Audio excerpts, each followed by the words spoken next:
On this week's Fastest 4 Minutes in Finance, we dig into yet another change to the rules that govern your retirement.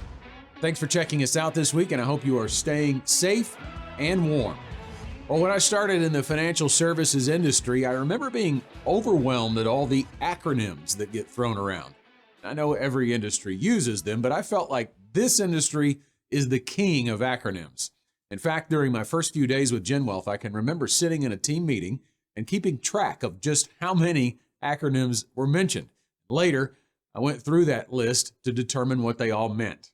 Now, if you add the government to the mix, well, you've got an unbeatable, unstoppable duo of acronym creators that will never be surpassed. We've got a new one for 2024. Today, we're talking about PLESAs, and I'm not even sure I'm pronouncing that right, but it stands for Pension-Linked Emergency Savings Accounts. You may remember us talking about the Secure 2.0 Act that brought new rules for retirement plans.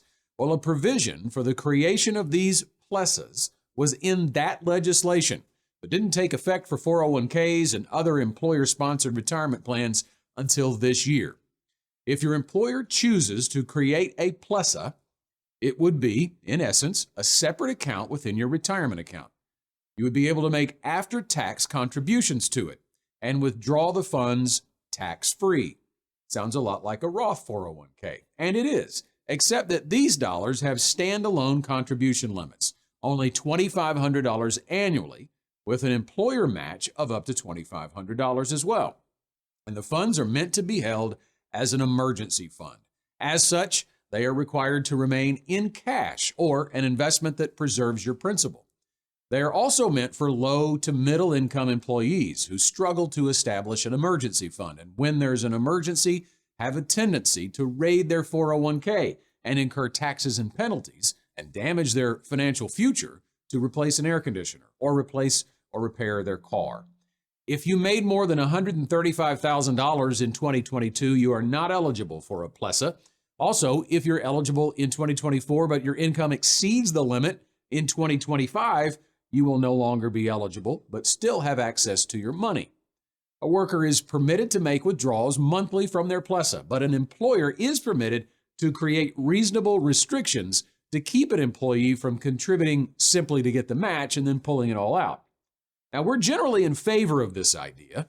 An employer can automatically enroll a participant in the PLESA, which could create a $5,000 emergency fund within a year for someone who needs it, and that's a good thing. These contributions are made through payroll deductions, which workers generally never miss. It can be easier to save when the money never hits your bank account and you never have the opportunity to spend it. But as with anything with the government, it tends to be a little more complicated than it needs to be.